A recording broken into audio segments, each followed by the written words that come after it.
Hello moviegoers, it's me, El Movie Master, back with a new video. And it's the month of October, my favorite month of the year. It gives me a perfect excuse, and I know it's an excuse for a lot of you guys, to just sit down and watch a lot of horror movies. So I wanted to take a quick couple of minutes to just mention some of the best horror movies, well, some of my favorite horror movies, because I know some of these movies may not be considered great to some other people. Some people might not like these movies, but I personally do. I think they're some of the best horror films, and I watch them hundreds of times over the years. Not just on Halloween. I watch it at any occasion I get. The first movie was released back in, I think it was 2010, and it's a movie that I bought right when it came out on Blu-ray, and that is The Cabin in the Woods. If you've never seen this movie, please check it out. It's a great little horror comedy. I would say it's dark horror comedy. This movie, I saw it when it came out in theaters, and I was not expecting such a great little horror movie because, for the most part, most of the horror movies that have been coming out within the past 10 years are not that great, an exception of a few. But this one, when it came out, I was blown away when the movie was over. I was like, wow, I have to get this once it comes out on Blu-ray. And I did. If you've never seen it, check it out. It has Chris Hemsworth before he filmed the movie Thor. Because this movie was shot, I think, a couple of years before he did the movie Thor. But it was released afterwards. I don't know why. Because this movie is amazing. It's awesome. So this is a movie that I watch many times throughout the year. Definitely worth getting on Blu-ray. The next movie is a movie that I remember seeing, I think it was after I saw Halloween. I was, in a phase where I wanted to see every single slasher, and the next slasher that I ended up seeing was Friday the 13th. Great little movie. It's some people consider it a rip-off of Halloween, but in many ways I guess it is, because during the 80s slasher films were ripping off each other. They wanted to gain in on the success of Halloween. But I think Friday the 13th, the first film, is a great little movie. It's one of those movies that you can watch hundreds of times and never get bored of it. It's a simple premise. It's just a bunch of kids in a cabin, just like Cabin in the Woods. And they're counselors, and they're, setting up this camp that's been closed for so many years because of incidents with someone who they don't know. They've been murders. And they're reopening again, even though most of the townspeople are warning these kids not to open it, not to open the camp.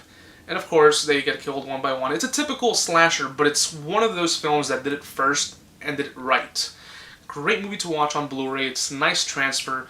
I've owned this movie several times over the years. I've owned it on tape, I've owned it on DVD, and by far, this one has the best presentation. Obviously, Blu-ray is always going to have the best picture quality, but I've seen Blu-rays that butchered great films by using too much digital noise reduction, and this movie doesn't have that much digital noise reduction. It's a great little transfer.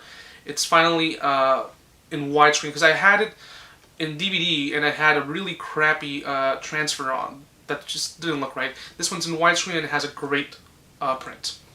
So it has a lot of good special features, by the way. It has Friday the 13th, the reunion. It has an audio commentary. So yeah. Next one, I think everyone's seen this movie. Hopefully you have, and that's Night of the Living Dead. Great horror movie. This is perhaps the first zombie movie, if I'm not mistaken. I think it is, because this movie was the one that established the whole zombie mythos. The whole idea of zombies getting shot in the head, coming back from the ground and no one knowing what the virus is, what's going on. So this is pretty much the first movie of the whole zombie apocalypse. And I remember watching this movie before the zombie craze, and I was into zombie movies back like in the late 90s, early 2000s, back when there wasn't that many zombie movies. And most of the ones that I ended up seeing were the George A. Romero ones. And those were the only good ones. There were some other ones that were decent.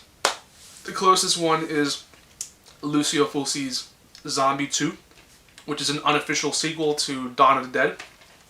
But for the most part, zombie movies now are, they're all over the place. You have The Walking Dead, now you have Fear the Walking Dead. But this is the one that started it all, so if you've never seen it, check it. It's in black and white, but don't let that throw you off. It's definitely worth watching and owning.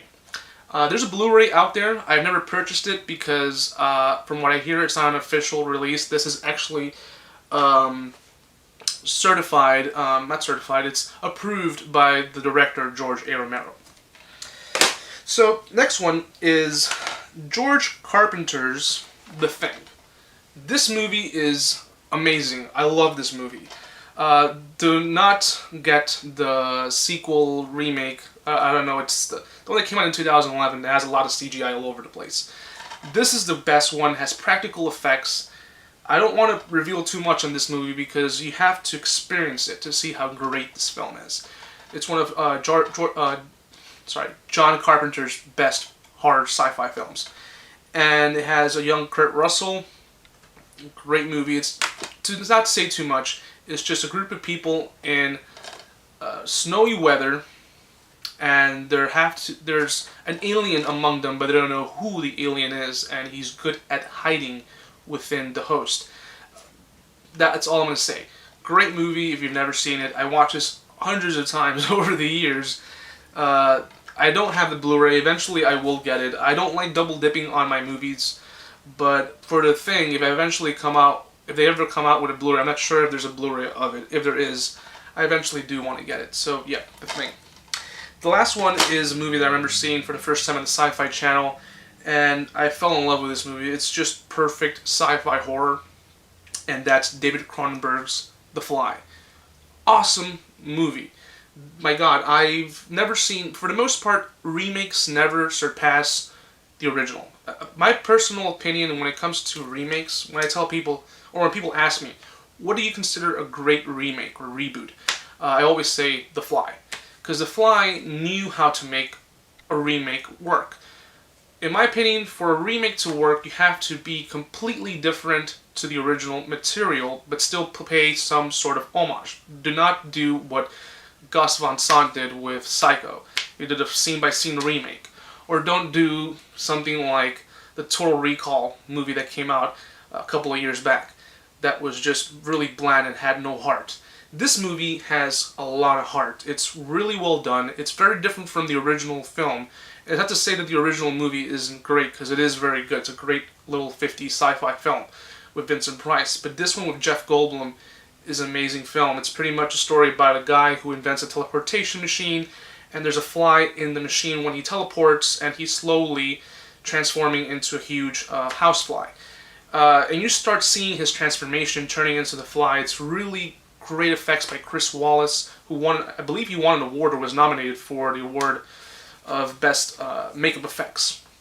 And he went on to direct the sequel, The Fly 2. This movie, if you've never seen it, get it on Blu-ray. The Blu-ray looks great. I've owned it several times on VHS and DVD, and this is by far the best transfer the movie has ever seen, or probably will ever see.